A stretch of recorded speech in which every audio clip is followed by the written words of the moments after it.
మనస్సును తెలుసుకుని వారెవరున్నారు? తండ్రి బాధను తెలుసుకుని వారెవరున్నారు? తండ్రి మనసును తెలుసుకుని వారెవరున్నారు? ఎవరెళతారు ఎవరెళతారు తన పిల్లలను రక్షించుటకు? ఎవరెళతారు ఎవరెళతారు ఎవరెళతారు తన పిల్లలను రక్షించుటకు? ఎవరెళతారు? తండ్రి బాధను కల్లారా చూసిన క్రీస్తే బలి అయినాడు. తండ్రి తనయుడేసే బలి అయినాడు, బలి అయినాడు. తండ్రి బాధను తెలుసుకుని వారెవరున్నారు?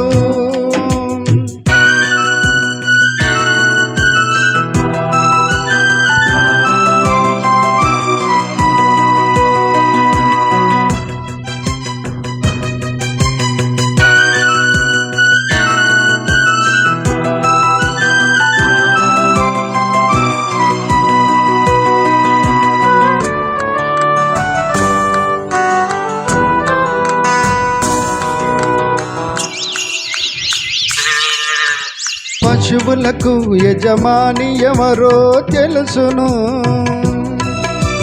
మనుషులకు దేవుడెవరో తెలుసునా?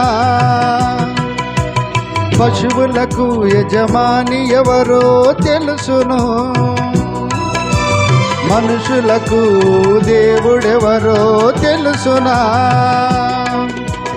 దేవుడు బ్రతుకును ఇచ్చాడు, మనిషి బ్రతకడము నేర్చాడు. దేవుడు బ్రతుకును ఇచ్చాడు, మనిషి బ్రతకడము నేర్చాడు. తన తండ్రిని ఎరుగని నరులే మూర్ఖులు. మీకంటే ఈ భూమిపై ఎవరున్నారు? తన పిల్లలను కాపాడే పనిలో మనుషులు ఎవరున్నారు? తండ్రి తనయుడేసే బలి అయినాడు, బలి అయినాడు. తండ్రి బాధను తెలుసుకుని వారెవరున్నారు? తండ్రి మనసును తెలుసుకుని వారెవరున్నారు?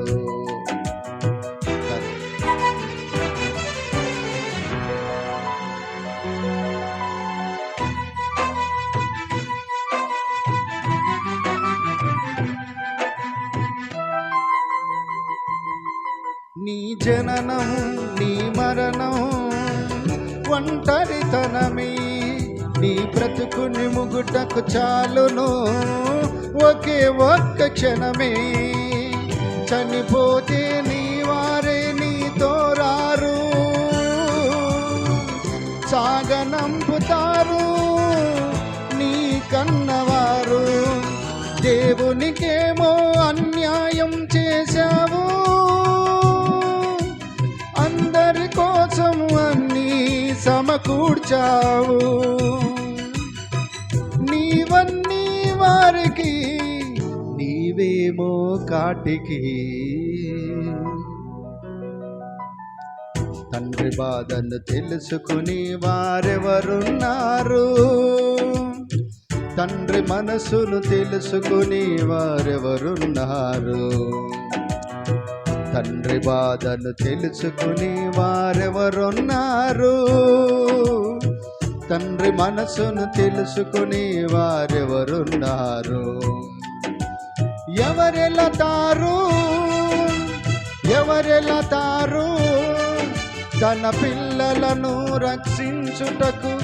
ఎవరెళతారు ఎవరెళతారు ఎవరెళతారు తన పిల్లలను రక్షించుటకు?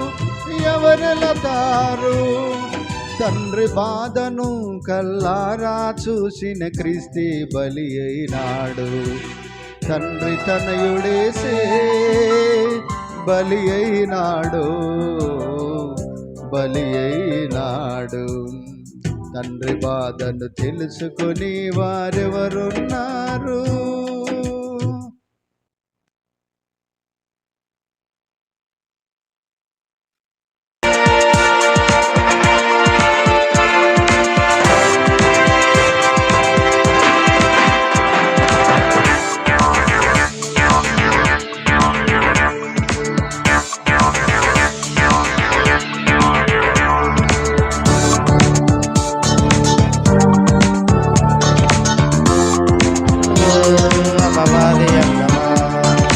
కడులు తెరుమా కేశవతరమా క్రీస్తు రాకతో అపవాది అమ్మమా ఆత్మల రక్షణకై క్రైస్తవులంతా ఏకమై ఆత్మల రక్షణకై క్రైస్తవులంతా ఏకమై సకల జనులకు సాక్షాతమై రాజ్య సువార్త సకల జనులకు సాక్షాతమై రాజ్య సువార్త కడులు తెరుమా నీటి క్రైస్తవతరమా క్రీస్తు రాకతో అపవాది అంతమా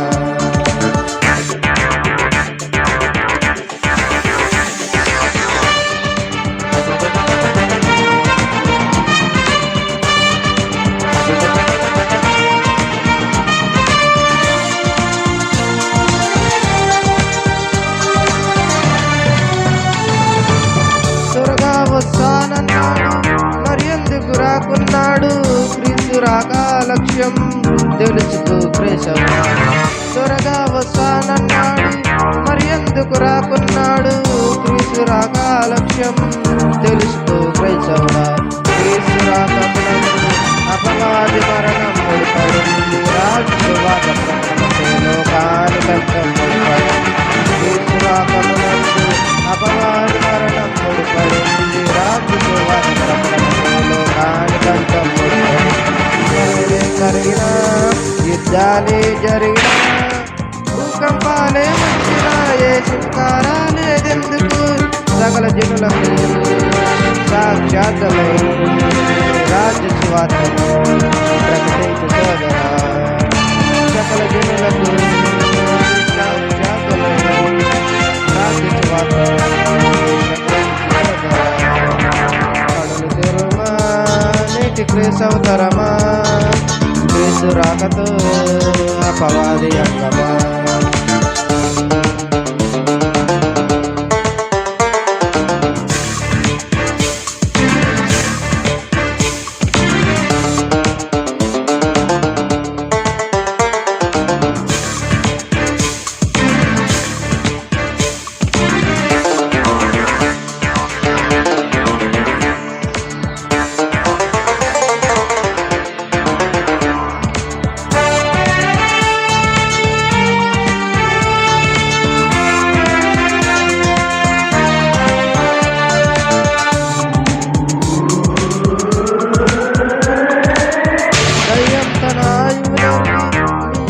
తిరిగొచ్చాడు, భిన్నమైన బోధన చేసి క్రైస్తవులను చీల్చాడు.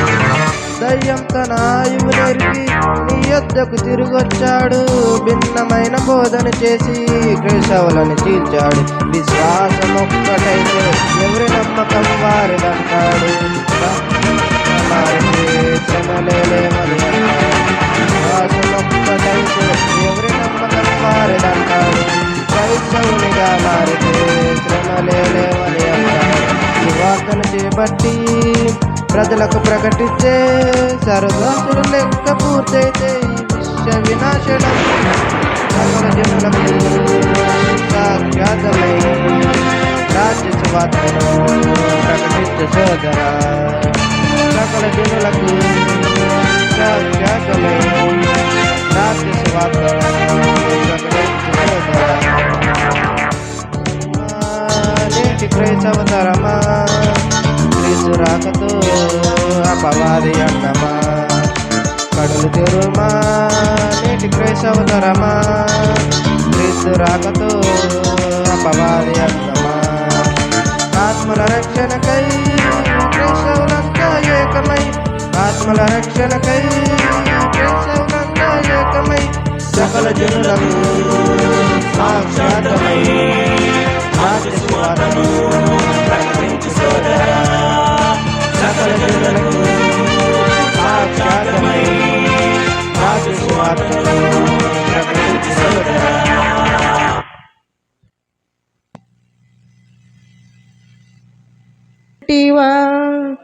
నీ కొరకై బలి అయిన క్రీస్తునే మరచి మృతులైన వారికై యోచిస్తావా? ఎవరెవరి కొరకు ఆలోచించుచున్నావు? ఎవరెవరి కొరకు ఆలోచించుచున్నావు? బంధుత్వపు బంధములో బందీవైనావా? అంధత్వపు అందునిగా బ్రతుకుచుంటివా? నీకిచ్చిన కాలమే మిగిలినని తెలిసి సంతాప సభలలో తెలుసుకున్నావా? నీ ఆత్మ కట్టి వీడక ముందే, నరకానికి జారక ముందే ఇదే అనుకూల సమయము, స్వీకరించు నేడే యేసుని. ఎవరెవరి కొరకు ఆలోచించుచున్నావు? ఎవరెవరి కొరకు ఆలోచించుచున్నావు? భర్తలకై భర్తల, పిల్లలకై తండ్రుల, ప్రజల కొరకు మంత్రుల, మృతులకై సజీవుల, ఎవరాత్మ కొరకు వారు ఆలోచించక చనిపోయిన వారికై సంతాప సభల, జ్ఞాపకాత కూడికల, ఎవరెవరి కొరకు ఆలోచించుచున్నావు?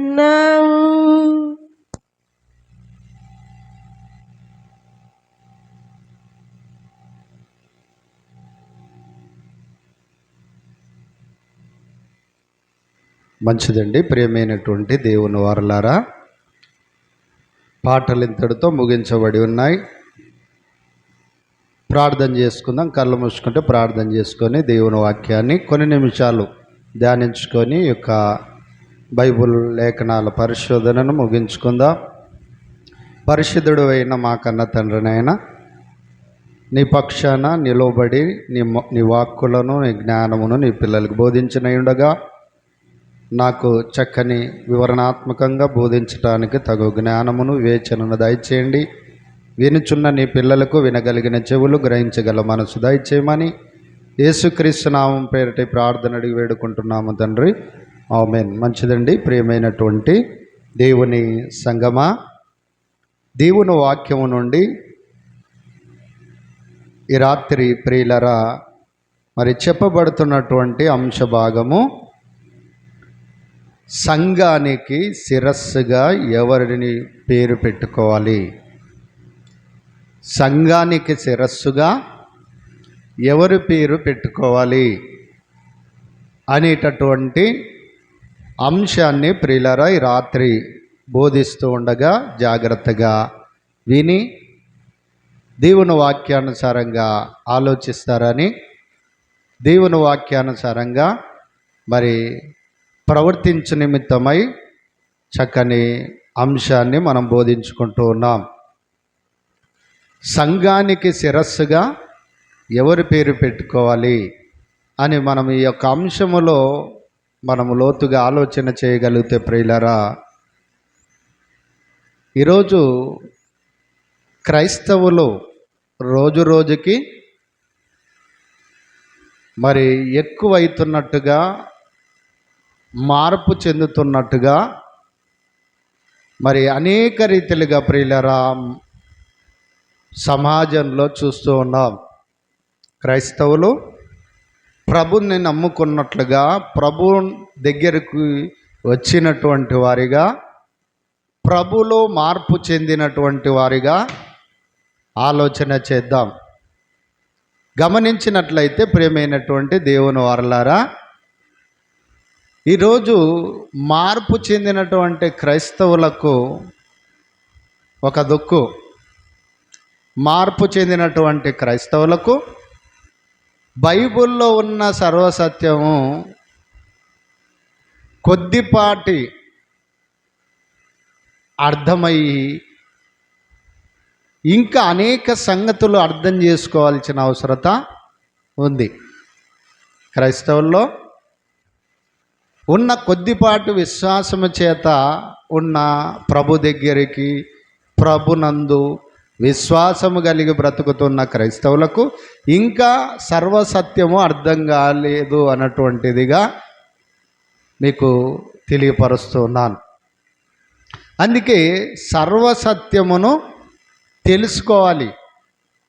అలా తెలుసుకోక ప్రియమైనటువంటి వారలారా కొందరు ప్రభు దగ్గరికి వస్తే మీ అప్పులు తీరుతాయి, ప్రభుని నమ్ముకుంటే మీ రోగాలు పోతాయి, ప్రభుని నమ్ముకుంటే మీకు అది కలుగుతుంది, ఇది కలుగుతుంది, మళ్ళీ అలా ఉంటుంది, ఇలా రక్షిస్తాడు అన్నటువంటిది చెప్పి పై భక్తి చేత అనేకులను ఆశలను ఏదో ఒక వారికి ఉన్న బలహీనతల చేత వారికి ఉన్నటువంటి అవసరతలకు ప్రభు దగ్గరికి నడిపించి వారి అవసరతలు తీరిన తర్వాత లేకపోతే తీరకుంటే ప్రియులారా మళ్ళీ క్రైస్తవ్యములోకి వచ్చిన వారు కూడా మళ్ళీ వారు వచ్చినటువంటి మతములోకి, హిందూ మతంలోకి వెళ్ళిపోయినటువంటి వారిగా మనం చూస్తాం. దేవుని వాక్యాన్ని జాగ్రత్తగా మనం ఆలోచన చేయగలిగితే చాలామంది క్రైస్తవులకు బైబిల్లో దేవుడు ఇచ్చినటువంటి సర్వసత్యము అర్థం కాలేదు. దేవుడిచ్చిన సర్వసత్యము అనగా లేఖనాలు, బైబిల్లో ఉన్నటువంటి అనేక సంగతులను అర్థం చేసుకోలేదు, తెలియని స్థితిలో ఉంటూ ఉన్నారు, తెలియని స్థితిలో ఉంటున్నారు. కనుకనే ప్రియమైనటువంటి దేవుని వారలారా, అలా తెలియనటువంటి క్రైస్తవ్యము మరొకసారి ఆ యొక్క వారి మొదటగా ఉన్నటువంటి మతములో ఉన్నటువంటి వారిని ఎలా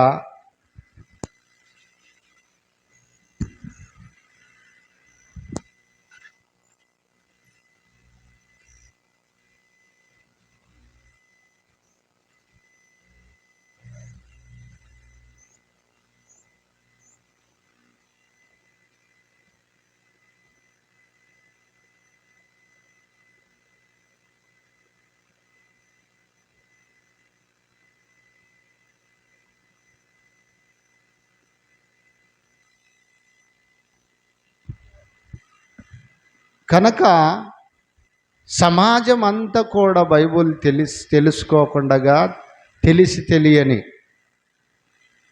మిడిమిడి జ్ఞానము చేత ప్రియులరా తెలుసుకోనటువంటి విధంగా ఉంటూ ఉండగా దేవుడు ఈ భూమి మీద ప్రియులరా సంఘాన్ని ఒక వ్యక్తి ద్వారా, తన యొక్క ప్రియకుమారునైనటువంటి యేసుక్రీస్తు ద్వారా సంఘాన్ని కట్టినట్టుగా మనం చూడగలుగుతున్నాం. అందుకే ప్రియులరా,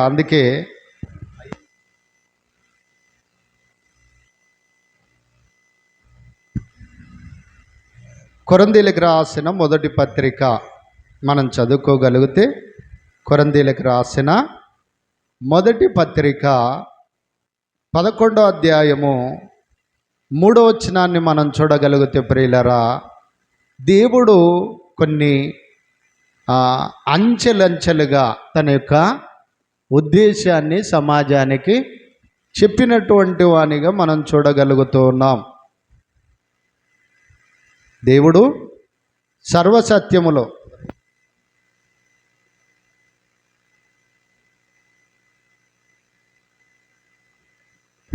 కనుక మనం ఆలోచన చేయగలిగితే ప్రియులరా, కొరింథీయులకు రాసిన మొదటి పత్రిక ప్రియులరా, మొదటి పత్రిక 11వ అధ్యాయము 3వ వచనంలో కొన్ని సంగతులు దేవుడు మనకు చెప్తున్నాడండి. ఏం చెప్తున్నాడంటే ప్రియులరా, సంఘానికి శిరస్సుగా ఎవరి పేరు పెట్టుకోవాలో, ఎందుకు పెట్టుకోవాలో అనేటటువంటి విషయాలను మనం దేవుని వాక్యం నుండి చూడగలిగితే ప్రియులరా, కొరింథీయులకు రాసిన మొదటి పత్రిక 11:3 ప్రతి పురుషునికి శిరస్సు క్రీస్తనియు.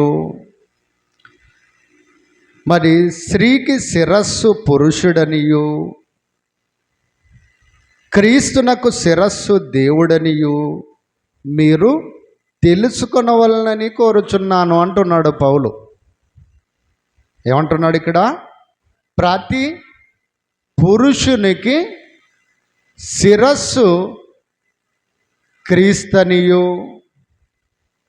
ప్రతి పురుషునికి శిరస్సు ఎవరంట? ప్రతి పురుషునికి శిరస్సు క్రీస్తనియు అంటే అధికారాన్ని చెప్తున్నాడండి, అధికారాన్ని చెప్తున్నాడు. లేకపోతే వీరి మధ్య ఉన్నటువంటి ఆ దేవుడు నియమించిన నియమాన్ని చెప్తున్నాడు. ప్రతి పురుషునికి శిరస్సు క్రీస్తనియు, స్త్రీకి శిరస్సు పురుషుడనియు, క్రీస్తునకు శిరస్సు దేవుడనియు మీరు తెలుసుకొనవలెనని కోరుచున్నాను. మీరు తెలుసుకోవాలి. కొరింథీలో ఉన్న సంఘానికి అధికార విభాగాలని చెప్తున్నాడండి, అధికార సూచన. ప్రియులరా, ప్రతి పురుషుడికి క్రీస్తు శిరస్సుగా ఉన్నాడంట. ప్రతి పురుషునికి శిరస్సుగా క్రీస్తు ఉన్నాడంట. అలాగనే స్త్రీలకు మరి వారి భర్తలు శిరస్సుగా దేవుడు నియమించాడంట. అధికార సూచన, అధికారంగా భర్తను భార్యకు శిరస్సుగా నియమించాడంట. ఓ క్రమాన్ని చెప్తున్నాడండి. అంటే మరి పురుషునికి కూడా అధికారి ఉన్నాడు. చాలామంది ఏమంటుంటారంటే స్త్రీకి మట్టుకే అధికారము సూచనగా తల మీద ముసుగు వేసుకోవాలి, లేకపోతే నీ శిరస్సును గౌరవించాలి, శిరస్సుకు లోబడాలని పురుషులు చెప్తుంటారండి. కానీ పురుషునికి కూడా శిరస్సుగా క్రీస్తు ఉన్నాడని, నీకు కూడా హైకమాండ్ అధికారము గల క్రీస్తు ఉన్నాడని సంగతి మనకు తెలుసుకోవాలి ప్రియులరా. కనుక మనం ఆలోచన చేయగలిగితే ప్రియమైనటువంటి దేవుని వర్లారా, ప్రతి పురుషునికి క్రీస్తు శిరస్సు అయితే ప్రతి స్త్రీకి మళ్ళీ పురుషుడు తమ భర్త శిరస్సు అయితే మళ్ళీ క్రీస్తునకు కూడా శిరస్సు ఎవరున్నారట? క్రీస్తునకు కూడా శిరస్సు ఉన్నాడు. ఆ క్రీస్తునకు శిరస్సు ఎవరంటే తండ్రి అయిన దేవుడు. ఎవరంటమ్మా? తండ్రి అయిన దేవుడు. ఇక్కడ అధికార సూచనకు ఖచ్చితంగా లోబడాల్సిందే.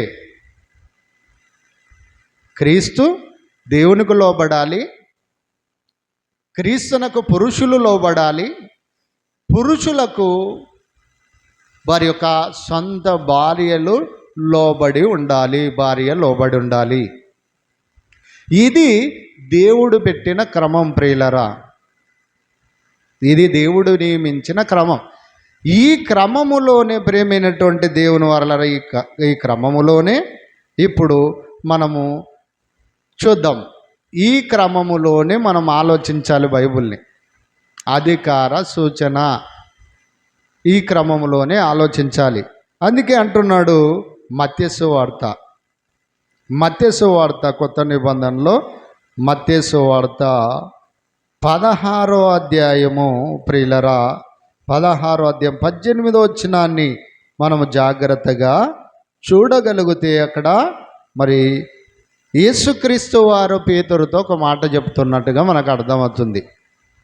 మరియు నీవు పేతురువు, ఈ బండ మీద నా సంఘమును నేను కడతాను అంటున్నాడు. పేతురు ద్వారా పేతురుకు చెప్తున్నాడండి యేసుక్రీస్తు. మరియు నీవు పేతురువు, ఈ బండ మీద నా సంఘమును కట్టుదును. గమనించినట్లయితే ప్రియులారా, నోట్ చేసుకోవాలి. ఆయన అంటున్న మాట ఏంటి? ఈ బండ మీద నా సంఘమును కడతాను. నేను కడతాను సంఘాన్ని. ఎవరు కడతారంట? యేసుక్రీస్తు వారు కడతారంటండి. పేతురు నీ ద్వారా పేతురు అన్నటువంటి నీ ద్వారా ఇదిగో క్రీస్తు అనే బండ మీద, బండనగా క్రీస్తు అనే బండ మీద నేను నా సంఘాన్ని కట్టుకుంటాను, నేను కడతాను నా సంఘాన్ని. ఎవరు కట్టడానికి వీల్లేదండి ప్రియులారా. ఈరోజు చూడండి, సమాజంలో అనేకులు చర్చి బిల్డింగుల పేరట, చర్చి బిల్డింగుల మీద ఇది పలాని వారు కట్టిన సంఘం అండి అంటుంటారు. మనది కూడా చెప్తున్నారు, పలాని వారి సంఘం అంటారు. కాదండి, అలా అంటే తప్పది. పలాని వారి సంఘం కాదు, పలాని వారిది అని కాదు అక్కడ అర్థం. ఒకవేళ అలా అనుకొని అలా చెబితే, అలా ప్రకటించుకుంటే అది క్రీస్తు బోధకు విరుద్ధమైన బోధ, దయ్యపు బోధ, అపవాది ఆలోచనలు. కనుక ప్రియులరా, మనం ఆలోచన చేయగలిగితే పేతురుకు ఏమంటున్నాడు? పేతురు, ఈ బండ మీద నా సంఘమును కట్టుదును, పాతాళ లోక ద్వారములు దాని ఎదుట నిలువలేనంత బలమైనదిగా నేను సంఘాన్ని కడతాను అంటున్నాడు. పాతాళ లోక ద్వారములు దాని ఎదుట నిలువలేవంట ప్రియులరా. అంత బలమైన, స్థిరమైన, పకడ్బందీగా నేను ఒక సంఘాన్ని కడతాను. అది నేను ఎలా కడతానో నీకు బోధిస్తూ ఉన్న తర్వాత మీకు అర్థమవుతుంది అంటున్నాడండి. ఆ సంఘాన్ని ఎలా కడతాడంట? చూడండి, ఆ సంఘాన్ని ఎలా కట్టాడో మనం చూద్దాం. అపోస్తుల కార్యములు 28వ అధ్యాయాన్ని మనం చూడగలిగితే ప్రియులరా, 20వ అధ్యాయము 28వ వచనాన్ని మనం చదువుకోగలిగితే ప్రియులరా, ఇక్కడ మరి యేసుక్రీస్తు వారు పేతురుతో అక్కడ మత్తయి సువార్త 16-18లో చెప్పాడు కదా, నేను కడతా, ఈ బండ మీద నా సంఘమును నేనే కట్టుకుంటా, మీరెవరు కట్టాల్సిన అవసరం లేదు, నేనే కట్టుకుంటా అన్నాడండి. కనుక అలా కడతానన్న యేసుక్రీస్తు వారు ఎలా కట్టాడో, ఎట్ట కట్టాడో మనకిక్కడ చెప్తాడు.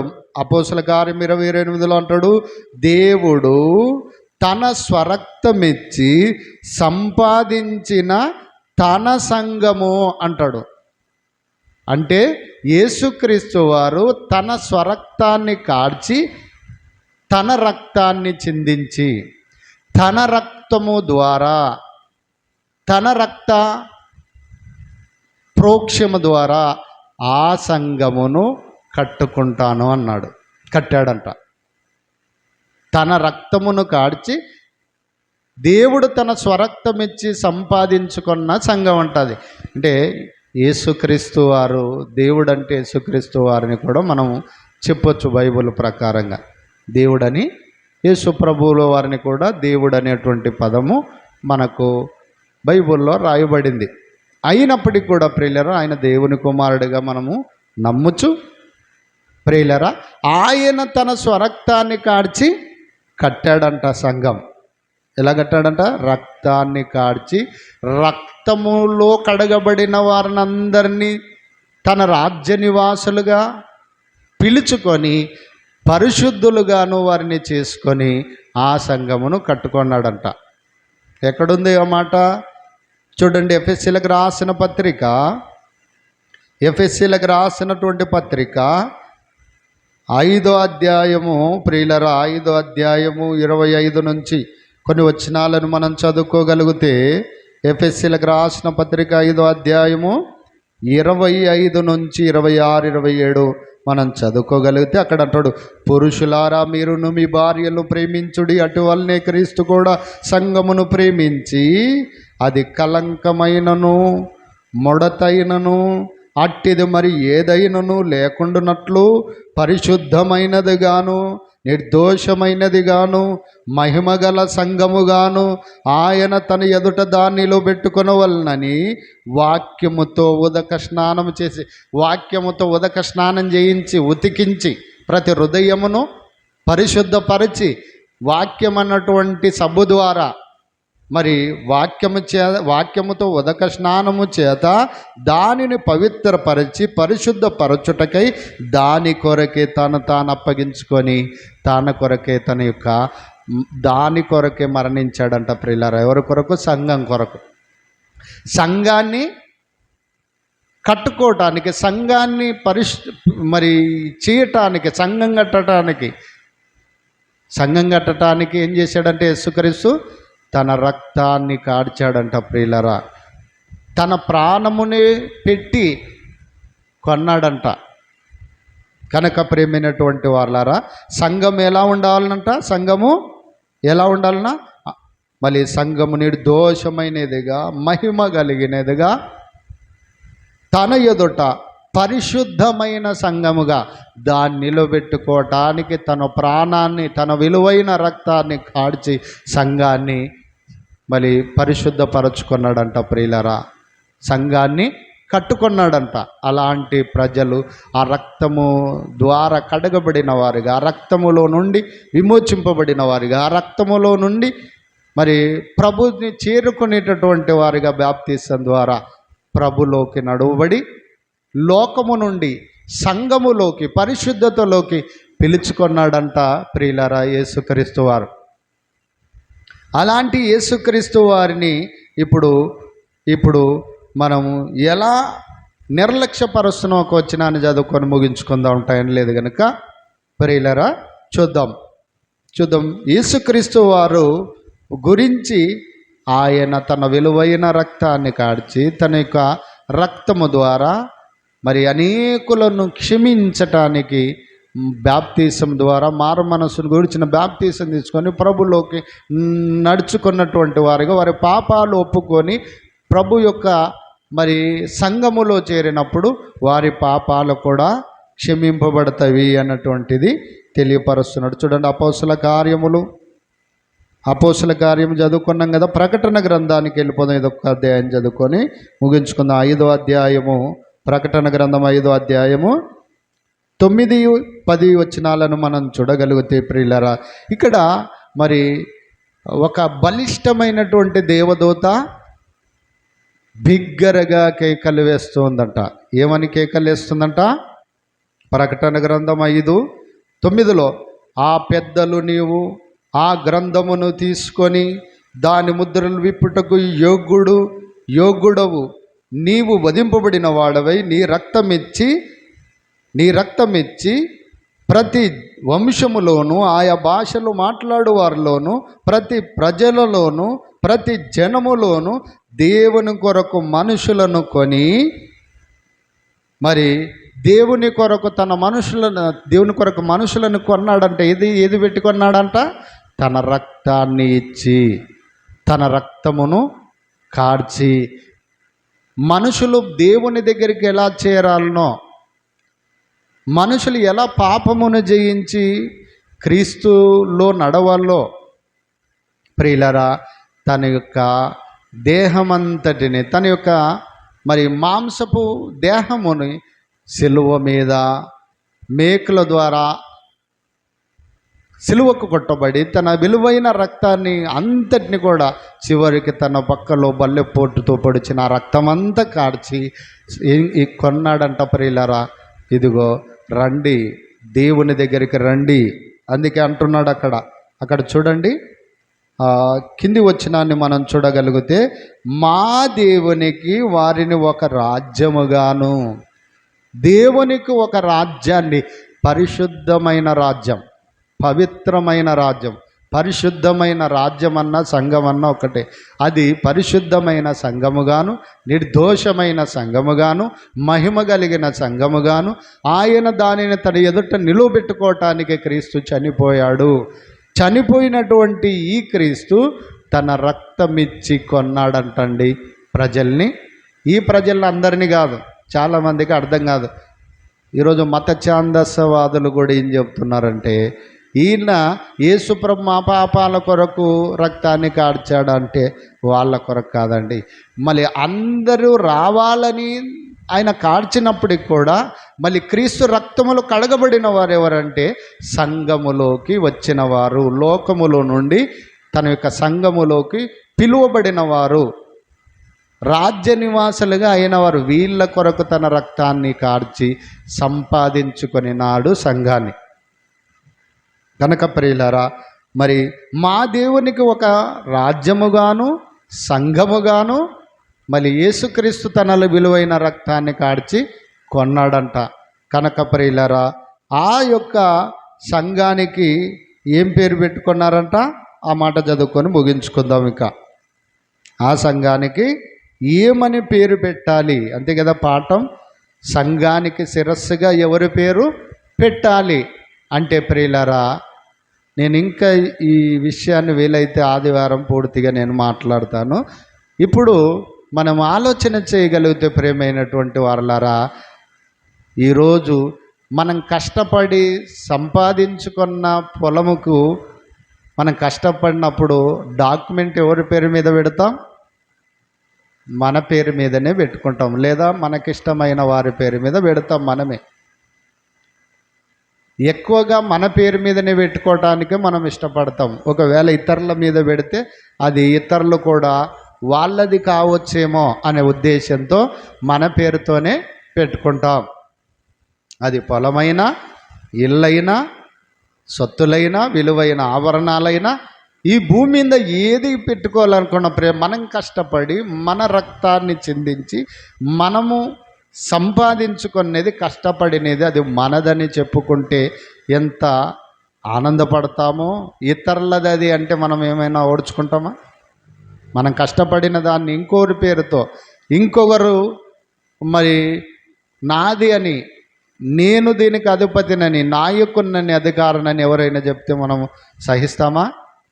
ఈ పొలము నాది అని ఇతరుల పొలాన్ని, మన పొలాన్ని ఇంకొకడు వచ్చి నాది అన్నాడంటే మనం ఓడ్చలేవండి. అది ఇల్లైనా, పొలమైనా, ఆభరణాలైనా, విలువైన సొత్తులైనా.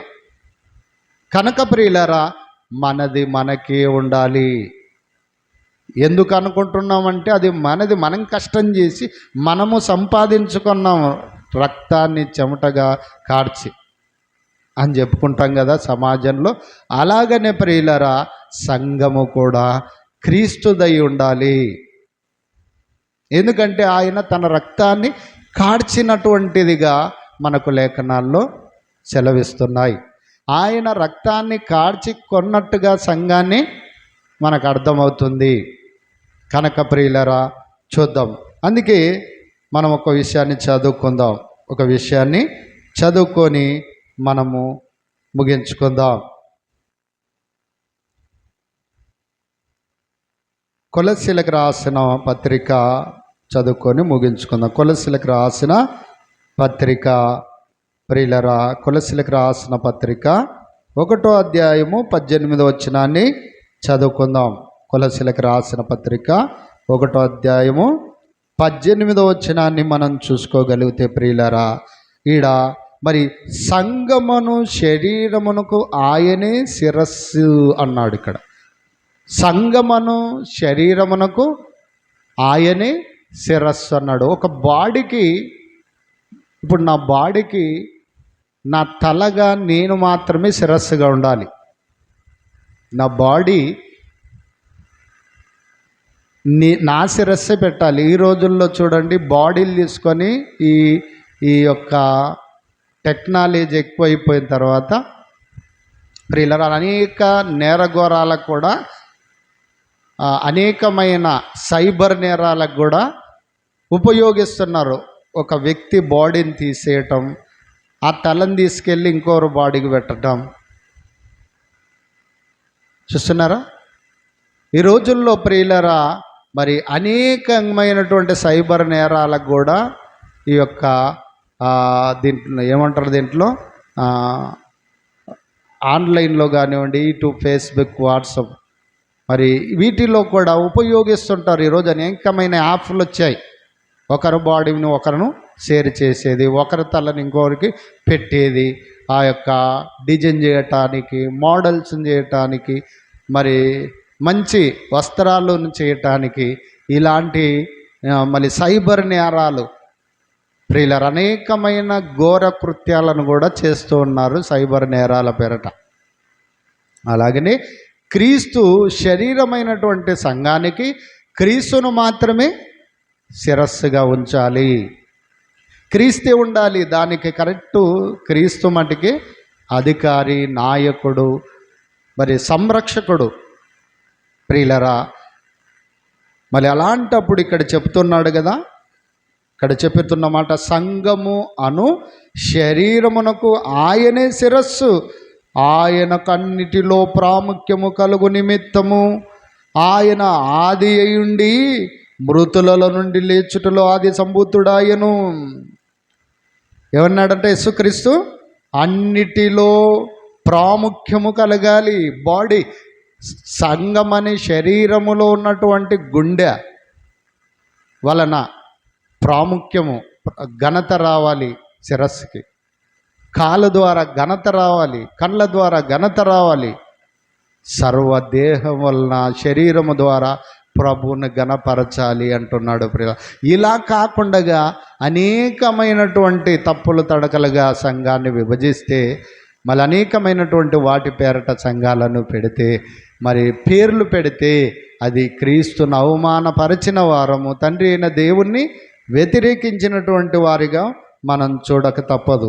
కనుక 19లో అంటాడు, ఆయన యందు సర్వ సంపూర్ణత నివసించవలనని ఆయన శిలువ రక్తము చేత సంధి చేసి ఆయన ద్వారా సమస్తమును, అవి భూలోకమందున్నవైనను పరలోకమందున్నవైనను వాటినన్నిటినీ ఆయన ద్వారా తనతో సమాధానపరచుకునవలనని తండ్రి అభీష్టమాయను. కనుక ఆయన ద్వారా, ఆయన రక్తం ద్వారా, ఆయన నాయకత్వములోనే ఆయన శిరస్సుగా ఉండి ఆయన నడిపింపులో సంఘము నడుచుకుంటేనే మహిమ కలిగినదిగా, ప్రియులారా, మరి నిర్దోషమైనదిగా ఉంటుంది అన్నటువంటిది తండ్రి అభీష్టం. అంటే ఇది ఎవరిష్టం అంట? తండ్రి అభీష్టం, తండ్రి అయిన దేవుని ఇష్టం. అంటే ఇది ఆ ఇష్టాన్ని పక్కకు పెట్టి రకరకాలుగా ప్రయాసపడుతున్నటువంటి ఈరోజు క్రైస్తవ్యములో కొందరు బైబిల్ తెలియని అభాగ్యులుగా ఉంటూ, ప్రియులరా, సత్యాన్ని అసత్యంగా మార్చి సత్యానికి విలువనివ్వకుండా మానవుని కల్పించిన కల్పనా కథలను చెప్పుకుంటూ మానవుని యొక్క ఉద్దేశాలని దేవుని వాక్యము మీద రుద్దుతూ దేవుని వాక్యాన్ని అణిచివేస్తూ అనేకులు దేవునికి విరోధమైన కార్యాలు చేస్తున్నారు. గనక ప్రియులరా, అలాంటి వారందరూ కూడా ప్రియులరా మళ్ళీ తెలుసుకునే విధంగా మళ్ళీ తెలుసుకోవాలి. లేకపోతే మరి వాళ్ళు శాపగ్రస్తులు అవుతారు. ఈ ప్రవచన గ్రంథమందు రాయబడిన వాక్యములో ఒకటి తీసివేసిన ఒకటి కలిపిన అట్టివారు శాపగ్రస్తులై ఉన్నారు, అట్టివారు దేవునికి విరోధులై ఉన్నారు అన్నటువంటి చక్కని వాక్యము ద్వారా మరి మేలుకొల్పబడి సత్యం కొరకు ప్రయాసపడేటటువంటి వారిగా ఉండాలని దేవుని వాక్యం ద్వారా తెలియపరుచు దేవునికి మాటలు ఇంతటితో ముగిస్తున్న దేవుడి కొద్ది వాక్యమును మీరు హృదయాల్లో ఫలింపచేయునుగాక. మంచిదండి, ముగింపు ప్రార్థన చేసుకుందాం. పరిశుద్ధుడు అయిన తండ్రి, నీ పిల్లలకు చెప్పబడుతున్నటువంటి యొక్క అంశములోనైనా కొంత భాగాన్ని ఈ రాత్రికాలపు సమయంలో సంఘానికి శిరస్సుగా ఎవరు పేరు పెట్టుకోవాలి అనేటటువంటి యొక్క అంశములో నీ పిల్లలకు కొంత భాగాన్ని నీ పిల్లలకు బోధించి ఉండగా చెప్పబడిన వాక్యాన్ని వినివారు మాత్రమే తమను తాము మోసపరచుకొనక వాక్యాన్ని జాగ్రత్తగా పరిశీలించుకుంటూ వారి జీవితములో చక్కగా నీ యందు భయభక్తులు కలిగి సర్వసత్యములో నడిచే భాగ్యం ప్రసాదించుతున్నందుకు కృతజ్ఞతాస్తులు చెల్లిస్తూ ప్రసాదించమని కూడా ప్రార్థిస్తూ మా ప్రభువైన యేసుక్రీస్తు నామమున పేరిట ప్రార్థన అడిగి వేడుకుంటున్నాము తండ్రి. ఆమేన్. మన తండ్రి దేవుని ప్రేమ, కుమారుడైన యేసుక్రీస్తు వారి కృప, పరిశుద్ధాత్మని యొక్క సహవాసం కూడి ఉన్న నీ పిల్లలకు బోధించున్నాకు సకల పరిశుద్ధులకు ఇప్పుడు ఎల్లప్పుడు సదాకాలము తోడైండి నడిపించదుగాక. ఆమేన్. అందరికీ వందనాలు.